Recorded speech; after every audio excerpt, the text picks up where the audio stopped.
بسم اللہ الرحمن الرحیم۔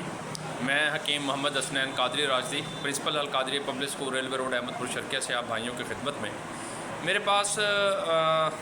آئے روز خواتین آتی ہیں اور مرد حضرات بھی آتے ہیں، آ کے تو رونا دھونا شروع کر دیتے ہیں کہ جناب ہم میاں بیوی میں ہماری لڑائی جھگڑا ہوتا ہے۔ بیویاں کہتی ہیں کہ میاں جو ہے وہ ہمیں خرچہ نہیں دیتے اور ہمارے ساتھ حسن سلوک اس کا اچھا نہیں ہے، اور والدین آ کے شکایت کرتے ہیں کہ بچے ہمارے نافرمان ہیں، ہمارے ہاتھوں سے نکلتے جا رہے ہیں، کوئی وظیفہ بتائیں یا کوئی ایسی تسبیح بتائیں جس سے ہمارے معاملات درست ہوں۔ تو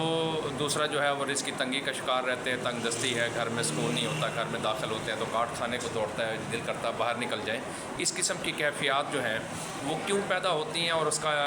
روحانی علاج کیا ہے؟ پہلے تو میں آپ کو روحانی علاج بتا دیتا ہوں، پھر بعد میں ان وجوہات پہ نظر ڈالوں گا کہ یہ ایسے معاملات جو ہوتے ہیں وہ یہ ایسے ہوتے کیوں ہیں۔ بات یہ ہے کہ قرآن شریف کی ایک آیت ہے کہ ربنا حب لنا من ازواجنا و ذریاتنا قرۃ اعین وجعلنا للمتقین اماما۔ یہ قرآن شریف کی ایک ایسی آیت ہے جس سے گھر کے سارے معاملات ٹھیک ہوتے ہیں، میاں بیوی محبت ہوتی ہے، بچے بھی فرما بردار بن جاتے ہیں، بلکہ صدقہ جاریہ بنتے ہیں اور گھر میں بھی برکتوں کا نزول ہوتا ہے اور امن و سکون ہوتا ہے۔ تو یہ آیت اگر جیسے ہم ہر فرض نماز میں تشہد میں بیٹھتے ہیں، التحیات کے بعد جب رب جعلنی مقیم الصلاۃ ہم پڑھ لیتے ہیں، ربنا آتنا فی الدنیا حسنۃ وفی الآخرۃ حسنۃ وقنا عذاب النار، یہ بھی پڑھ لیتے ہیں، تو اس کے بعد اگر ہم یہ آیت پڑھ لیں ربنا حب لنا من ازواجنا و ذریاتنا قرۃ اعین وجعلنا للمتقین اماما، اس کے بعد جو ہے یہ آیت پڑھنے کے بعد ہم سلام پھیر دیں اور پھر جب ہاتھ اٹھا کے دعا مانگی جاتی ہے تو ایک دفعہ یہ دعا پڑھ کے اپنے اہل خانہ کا تصور کر لیں تو اللہ تعالیٰ میاں بیوی کے معاملات بھی ٹھیک کر دیتا ہے، محبت پیدا کر دیتا ہے، بچوں کو بھی فرما بردار بناتا ہے اور گھر میں بھی امن و سکون ہوتا ہے اور بلکہ اولادیں بھی صدقہ جاریہ بنتی ہیں۔ تو یہ ہمارے سلسلہ قادریہ کے تمام بزرگوں نے اور بلکہ کل اولیاء امت نے، تمام سلاسل کے بزرگان دین نے جو ہے خود بھی پڑھی ہیں، اور جس کی وجہ سے ان کی اولادیں ان کا صدقہ جاریہ بنی ہیں، ان کے گھر میں امن و سکون رہا ہے، اور وہ اپنے مریدین کو بھی ہدایت کرتے تھے کہ ہر فرض نماز کے بعد التحیات میں سلام پھیرنے سے پہلے یہ دعا پڑھ لیا کریں۔ تو آپ لوگ بھی یہ دعا پڑھ لیں تو انشاءاللہ تعالیٰ گھر کے سارے معاملات ٹھیک ہو جائیں گے۔ بات یہ ہے کہ گھر میں بے سکونی کیوں ہوتی ہے اور گھر میں جو ہے وہ امن و چین کیوں نہیں ہوتا اور بچے نافرمان کیوں ہوتے ہیں اور ہم روحانی طور پہ بیمار کیوں ہوتے ہیں اور رزق کی تنگی تنگ دستی جو ہے یہ کیوں ہوتی ہے، ان معاملات کی طرف میں آپ کو توجہ دلاتا ہوں۔ سب سے پہلے بات یہ ہے کہ جب بھی ہم گھر میں داخل ہوں تو ہمیں السلام علیکم ورحمۃ اللہ وبرکاتہ کہنا چاہیے۔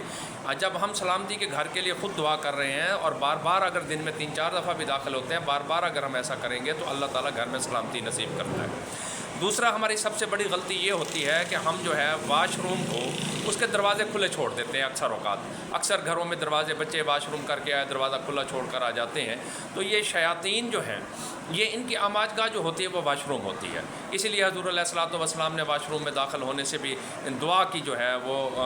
ہمیں تلقین کی ہے کہ آپ دعا کریں کہ اللہ تعالیٰ اللہم انی اعوذ بک من الخبث والخبائث، کہ خبائث چیزوں سے اور ان کی خباثت سے اللہ ہمیں بچائے۔ تو یہ شیاطین جو ہیں یہ واش روم کے اندر ہوتے ہیں، یہ واش روم کا کموڈ جو ہوتا ہے یہ ان کا تخت ہوتا ہے، تو اس پر بیٹھ کے وہ اپنے عملیات جو ہیں وہ کرتے ہیں، جس کی وجہ سے گھر میں لڑائی جھگڑے اور فتنے فساد پھیلتے ہیں۔ لیٹرین کا دروازہ بند ہو تو شیاطین آپ کے اوپر کوئی عمل نہیں کر سکتے، کوئی آپ کو نقصان نہیں پہنچا سکتے، کسی قسم کا وسوسہ جو ہے وہ آپ کے اندر داخل نہیں کر سکتے، اور جس سے لڑائی جھگڑے جو ہیں یہ بند ہو جائیں گے۔ احتیاط کیا کریں، واش روم کے دروازے جو ہیں وہ واش روم کو ضرور بند کیا کریں۔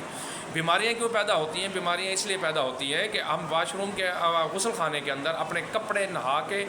پرانے کپڑے اتار کے وہیں پر لٹکے رہتے ہیں کئی دنوں تک، اور پھر ان کو جو ہے اس دن اٹھاتے ہیں جس دن ہم نے واشنگ مشین لگانی ہوتی ہے۔ اکثر خواتین ملازم پیشہ طبقہ جو ہے وہ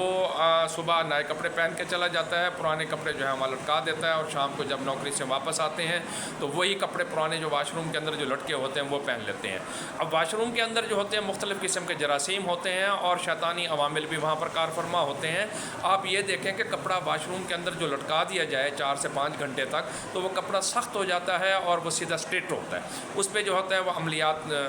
شیاطین بھی کرتے ہیں اور جراثیم بھی اس پہ عمل درآمد کرتے ہیں۔ اگر ہم وہی کپڑے دوبارہ پہن لیں تو اس سے ہمیں جو ہے وہ روحانی بیماریوں کے ساتھ ساتھ جسمانی لا علاج بیماریاں بھی وہ ہمیں لگتی ہیں۔ تو کوشش کریں کپڑا جو ہے واش روم کے اندر جو ہے غسل خانے کے اندر جو ہے وہ آپ کپڑا نہ چھوڑا کریں، اس کو باہر کمرے میں آ کے لٹکا دیں، اگر میلا ہو گیا تو اس کو واشنگ مشین کے اندر ڈال کے رکھ دیں، کپڑے میں باندھ کے رکھ دیں، اور جب کپڑے دھونے ہوں تو اس کو کھول کے یا واشنگ مشین میں سے نکال کے دھو لیں۔ عذرائے کرم ان کو جو ہے غسل خانوں کے اندر نہ چھوڑا کریں، اس سے روحانی اور لا علاج بیماریاں پیدا ہوتی ہیں۔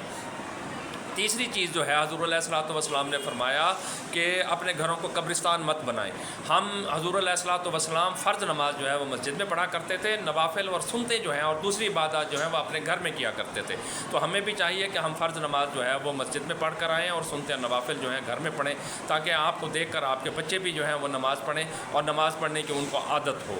چوتھی ایک بات یہ ہے کہ اپنے گھر کے برتن جو ہیں رات کو دھو کر رکھا کریں. عموماً اکثر گھروں میں تقریباً میں نے یہ دیکھا ہے کہ 70% گھروں کے اندر جو ہے جو رزق کی تنگی کا شکار ہوتے ہیں, اس کی مین وجہ جو ہے وہ یہی ہے کہ رات کے کھانے کے برتن جو ہیں وہ اکٹھے کر کے کچن میں ڈال دیے جاتے ہیں, پھیلا کر رکھ دیے جاتے ہیں, صبح ان کو دھو کے پھر کچن صاف کیا جاتا ہے. تو ایسا نہیں ہونا چاہیے. ہمارے سلسلہ قادریہ راشدیہ کے تمام بزرگوں کا ایک روٹین رہی ہے, اور اس کے علاوہ تمام سلاسل کے بزرگ جو ہیں وہ رات کو کھانے کے برتن دھونے پر بہت زور دیتے ہیں.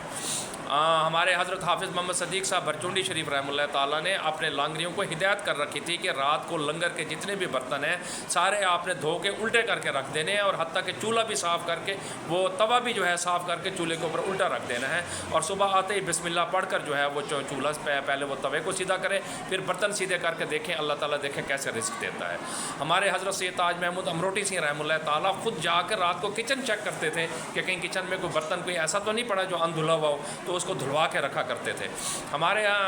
حضرت مرشدنا فیض پناہ وسیلتنا فی الدارین حضرت مولانا احمد علی لاہوری رحمہ اللہ تعالیٰ نے ایک دفعہ اپنے مرشد فیض پناہ حضرت مولانا خلیفہ غلام محمد صاحب دین پوری رحمہ اللہ تعالیٰ کی خدمت میں عرض کی کہ حضرت میرا رزق تنگ رہتا ہے تو میں کیا کروں. تو حضرت نے فرمایا برتن دھو کے الٹے رکھ دیا کریں, رات کو صبح بسم اللہ پڑھ کے سیدھے کر لیا کریں, تو انشاءاللہ تعالیٰ اللہ تعالیٰ آپ کا رزق فراغ کر دے گا, اور میں آپ کے لیے دعائیں بھی کروں گا. تو حضرت امام لاہوری سنگھ رحمہ اللہ تعالیٰ نے ہمیشہ یہی معمول رکھا کہ رات کو وہ برتن دھلوا کے الٹے کروا کے رکھ دیا کرتے تھے, صبح جو ہے بسم اللہ پڑھ کے سیدھے کروا دیتے تھے. تو انشاءاللہ اللہ تعالیٰ نے ان کو اتنا رزق فراغ کیا کہ انہوں نے 14 دفعہ اپنے اہل خانہ کے ساتھ حج پڑھا, اور پھر لاکھوں کی تعداد میں قرآن شریف کی اشاعت کروا کے پورے ملک میں تقسیم کروائے, اور لاکھوں کی تعداد میں پمفلمنٹ اور مذہبی کتابیں, اور اس کے علاوہ خدام الدین کو اللہ تعالیٰ نے جو ہے وہ فروغ دیا. تو یہ رات کو برتن دھو کے عذرائے کرم رکھا کریں, خالی چھوڑ کے جو چلے جاتے ہیں کچن میں ایسے پھینک دیتے ہیں اور صبح آ کے دھوتے ہیں, اس سے رزق تنگ ہوتا ہے. اگر آپ چاہتے ہیں کہ آپ کا رزق فراق ہو تو آپ جو ہے رات کو برتن دھو کے الٹے رکھ دیا کریں ٹوکرے کے اندر, اور توے کو بھی الٹا کر کے چولہے کے اوپر رکھ دیا کریں. صبح آتے ہی جو ہے توا سیدھا کر لیا کریں, اور پھر برتن باقی سیدھے کر کے اپنے استعمال میں لائیں. انشاءاللہ دیکھیں پھر اللہ تعالیٰ تھوڑے دنوں میں آپ کو اتنا وسیع رزق دے گا کہ آپ سنبھال بھی نہیں سکیں گے. دوسری ایک بات یہ ہے کہ رات کو شیاطین زمینوں پہ پھیل جاتے ہیں, زمین پہ پھیل جاتے ہیں, اور اپنا جو ہے وہ اپنے کارستانیاں جو ہے چھوڑ جاتے ہیں, وسوسے اور مختلف روحانی عوارضات جو ہیں اس میں انسانوں کو لاحق کرنے کے لیے اپنے عمل کرتے ہیں. تو ہمارے بزرگان دین نے فرمایا کہ رات کو آیت الکرسی اور آخری 2 موعظتین پڑھ کر اپنے بیوی بچوں کے اوپر اور گھر کے کونے خدروں میں پھونک مار دیا کریں اور حصار ڈال دیا کریں, تو اللہ تعالیٰ جو ہے فرشتوں کے ذریعے آپ کے گھروں کی حفاظت کرتا ہے. شیاطین آپ کو بڑے سے بڑا کالا جادو جن جو ہے وہ آپ کو نقصان نہیں پہنچا سکے گا, گھر میں امن و سکون رہے گا. اور تیسری ایک بات یہ ہے کہ اگر کوئی رزق کی تنگی کا شکار ہے تو مغرب اور عشاء کے درمیان جب ستارے نکل آئیں آسمان پر, عشاء سے تقریباً کوئی آدھا گھنٹہ پہلے سورۃ واقعہ جو ہے وہ خود بھی پڑھیں اور اپنے بچوں کو بھی سکھائیں, تو انشاءاللہ تعالیٰ کبھی آپ کو رزق کی تنگی نہیں ہوگی, گھر میں کسی قسم کا جو ہے وہ لڑائی جھگڑا اور فتنہ فساد بھی نہیں ہوگا. اللہ تعالیٰ ہم سب کو اس باتوں پہ عمل کرنے کی توفیق عطا فرمائے, ہمارے گھروں میں امن و سکون پیدا کرے, میاں بیوی میں محبت پیدا ہو, بچے آپ کے فرما بردار ہوں اور آپ کا صدقہ جاریہ بنے. السلام علیکم ورحمۃ اللہ وبرکاتہ.